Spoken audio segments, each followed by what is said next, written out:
Hi friends, నమస్తే. నేను మనోహర్ రెడ్డి మాట్లాడుతున్నా. ఇతని పేరు కృష్ణ.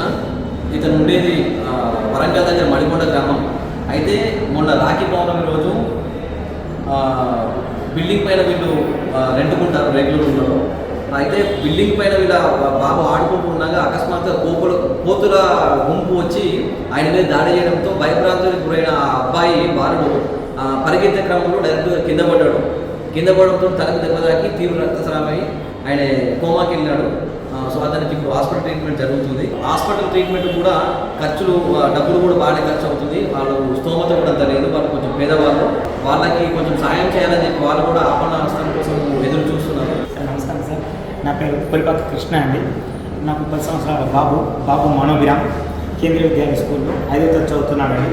పండుగ రోజు ఉదయాన్నే కోతుల గుంపు రావడం వల్ల అనుకోకుండా పైనుంచి దాని కింద పడిపోయాడండి. మేము అక్కడి నుంచి హన్మకొండలో ఉన్నటువంటి శ్రీనివాస పిల్లలకి తీసుకెళ్ళామండి.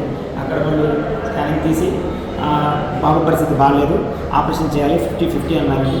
నేను భయంతో హైదరాబాద్కి వచ్చాను. వెళ్ళేసి హాస్పిటల్లో జాయిన్ చేశారండి. సో సుమారుగా ఇప్పటికి 10 days అవుతుంది. మన 6 daysకి నాకు 4.5 లక్షలు కట్టానండి ఫిబ్రవరికి, 6 days బ్యాక్. సో ఇప్పుడు నాకు 6 వరకు ఇచ్చారు అమౌంట్. ఇంకా ఈ 3 days ఇవ్వాల్సి ఉంది. మీ నుంచి నాకు ఏమైనా ఆర్థిక సాయం కావాలని కోరుకుంటున్నాను సార్.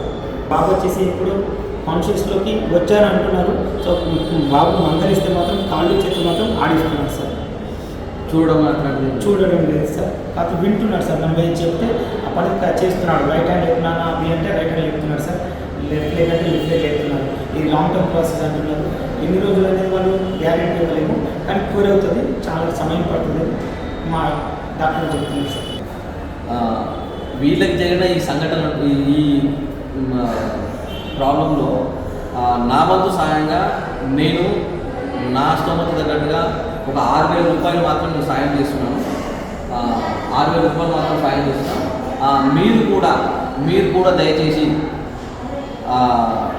మంచి మనసున్న వాళ్ళందరూ కూడా వీళ్ళ అబ్బాయి బతకడం కోసం ఏమైనా సరే వీళ్ళకి ఏమైనా సాయం చేస్తే మంచిగుంటుందని చెప్పి నేను కూడా కోరుకుంటున్నా. మీ వల్ల అయినంత వరకు 5 రూపాయల, 10 రూపాయల, 50 రూపాయల, 100 రూపాయల, 100,000 నేను అడగట్లేదు. మీరు 5 రూపాయలు, 50 రూపాయలు, 100 రూపాయలు, 10 రూపాయలు సాయం చేసినా సరే సరిపోతుంది. 100,000 నేను అడగట్లేదు. వాళ్ళ అబ్బాయిని బతికించే ప్రయత్నంలో మనం కూడా పాల్గొనాలి. ఎందుకంటే మనం మంచి కార్యక్రమం శ్రీకారం చుట్టూ భగవంతుడు మనం కూడా మంచిగా చూసుకుంటున్న ఒక ఆలోచన. నా మొబైల్ నెంబర్ వచ్చేసి 9989-350-328 అండి. 9989-150-3288. గూగుల్ పే మరియు ఫోన్పే. ఇక్కడ ఇంకొక సమస్య కూడా వీళ్ళకి ఎదురైంది. వీళ్ళకు డబ్బులు వేసే ప్రయత్నంలో గూగుల్ పే కానీ ఫోన్పే కానీ అమౌంట్ ఫెయిల్ అని చెప్పి చూపిస్తుందంట. కాబట్టి ఈ అమౌంట్ ఫెయిల్ అని చూపిస్తుంది కాబట్టి ఇతని నెంబర్ ఏదైతే ఉందో కింద మీకు మళ్ళీ డిస్ప్లేలో కూడా ఇస్తాను. అయితే ఆ నెంబర్కి మీరు ఫోన్ చేసి, ఆ నెంబర్కి ఒకవేళ అమౌంట్ పోకపోయినా సరే ఆ నెంబర్కి ఫోన్ చేసి అకౌంట్ నెంబర్ అతను చెప్తాడు, అకౌంట్ నెంబర్ వేయడం కానీ, లేదంటే హాస్పిటల్ స్కానర్ ఇస్తారు, హాస్పిటల్ స్కానర్ వేయడం కానీ, ఏదైనా ప్రయత్నంలో మాత్రం మీరు అతనికి డబ్బులు మీరు ఇచ్చే ఉద్దేశం ఉన్న వాళ్ళు ఖచ్చితంగా ఇచ్చే ప్రయత్నం చేయండి. దానికి అమౌంట్ పంపిస్తే ఫెయిల్ అవుతుంది అని చెప్పి అక్కడితో మీరు మాత్రం దయచేసి ఆగొద్దు, ఇచ్చే ప్రయత్నం చేసి వాళ్ళని ఉంటే కనుక ఆదుకోండి. ఖచ్చితంగా వాళ్ళ బాబు బతికి మళ్ళీ అదేవిధంగా స్కూల్కి వెళ్తూ వీళ్ళ మధ్యలో ఈ విధంగా ఆడుకోవాలని చెప్పి నేను కోరుకుంటున్నా. ఎందుకంటే రాఖీ పండుగ రోజు వాళ్ళ చెల్లెతో రాఖీ కట్టించుకోవాల్సిన సిచ్యువేషన్ నుంచి అతని ఈరోజు హాస్పిటలైజ్ ఆయన అవ్వాల్సిన స్థితి పట్టుకుంది.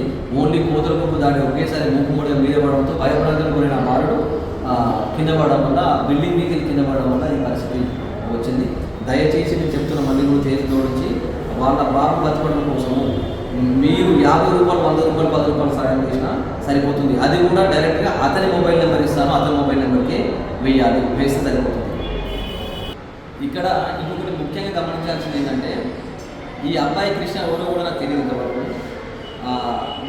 నేను చేసే బిజినెస్లో రానా ఫోటోగ్రాఫ్ అని హన్మకొండలో ఉంటాడు అతను. ఆ ఫోటోగ్రాఫర్ నా క్లయింట్, నా కస్టమర్ అతను స్టేటస్ పెట్టుకోవడం వల్ల నేను చూడాల్సి వచ్చింది. అతనికి నేను ఇమీడియట్గా అతను స్టేటస్ పెట్టుకున్న తర్వాత మళ్ళీ అతను నేను ఫోన్ చేసి సంప్రదించి ఏమైంది ఏంటి అని అంటే నా కాజీపేట దగ్గర ఉన్న మడికొండ గ్రామంలో ఇది ఉంటాడు అని చెప్పడం జరిగింది. అంటే ఇంకా ఎవరు కూడా నాకు తెలియదు. కేవలం ఆ ఫోటోగ్రాఫర్ పెట్టిన స్టేటస్ చూసి నేను ఇక్కడ దాకా వచ్చి ఇతను సాయం సాయం చేయడం జరుగుతుంది. మీరు కూడా వీలైనంత వరకు సాయం చేయాలని